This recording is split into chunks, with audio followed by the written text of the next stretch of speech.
कोल्हापुरात विकास कामांच्या मुद्द्यावरून राजकीय आरोप प्रत्यारोपांना सुरुवात झाली आहे.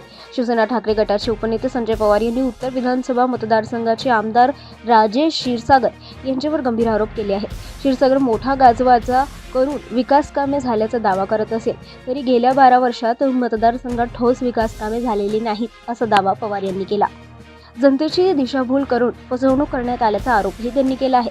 याच मुद्द्यावरून ठाकरे गटाने बुधवारी कोल्हापुरात पत्रकार परिषद घेत आमदार राजेश क्षीरसागर यांच्या राजीनाम्याची मागणी केली आहे. दरम्यान विकास कामांसोबत केले जाणारे दावे आणि प्रत्यक्षातील परिस्थिती यावरून आता राजकीय वातावरण तापले आहे.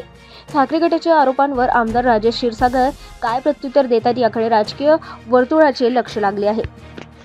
कोल्हापूर विधानसभा मतदारसंघातील आमदार माननीय राजेश क्षीरसागर यांनी राजीनामा द्यावा. कारण गेली 12 वर्षे ते आमदार आहेत आणि राज्य निवडणूक मंडळाचे ते अध्यक्ष आणि कॅबिनेट दर्जा आहे. आणि आता जाहिराती बघतोय, मोठमोठ्या जाहिराती बघतोय, सगळं जिल्ह्यातलं जे काय केले ते मीच केले अशा पद्धतीने ते कार्यरत आहेत.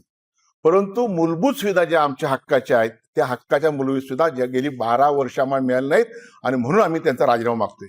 काय पाहिजे नागरिकांना?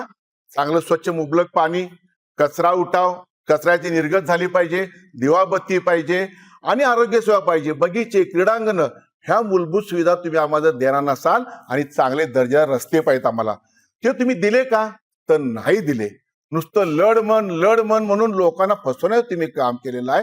जनतेची दिशाभूल केलेली आहे. ज्या पद्धतीने मातोश्रीचा तुम्ही आम्हाला विश्वासघात केला त्याच पद्धतीने आमच्या कोल्हापूरच्या मतदारांचा, ह्या मतदारांचा आणि सगळ्यांचा तुम्ही अपमान केलेला आहे आणि म्हणून तुम्ही राजीनामा द्या. तुम्ही ह्या पदावर बसण्यास योग्य नाही. काय दिलं तुम्ही? एका शब्दात तुम्ही आम्हाला सांगायला पाहिजे की होय मी 100 कोटीचे रस्ते 100 कोटी आणले, मी इथं कचरा निर्गत केली, मी दिवाबत्ती लावली. जे आम्हाला पाहिजे आहे ते तुम्ही आम्हाला देत नाही. जे नंतर करायचे विकासाच्या काम आम्ही आड आलेलो नाही, येणार पण नाही. परंतु पहिलं काय तर मूलभूत सुविधा ते तुम्ही देऊ शकलेला नाही आहात. म्हणून तुम्ही आपल्या पदाचा राजीनामा द्या अशी आज आम्ही मागणी करताय. नाही, एक आहे, मी कोल्हापूरकरांना सगळ्या विनंती करीन. आज आम्ही विचारलंय, तुम्ही तुमचं काम करताय. प्रत्येक ठिकाणी लोकप्रतिनिधी ह्याच नाही, प्रत्येक मी म्हणतोय बघा, त्या चंदगड आमदार बीजेपीचे असतील, काय तर करतायत ना मतदारसंघातलं, जमिनीसाठी काय तर आणतायत, काजूसाठी काय तर करतायत, जागा सोडतायत.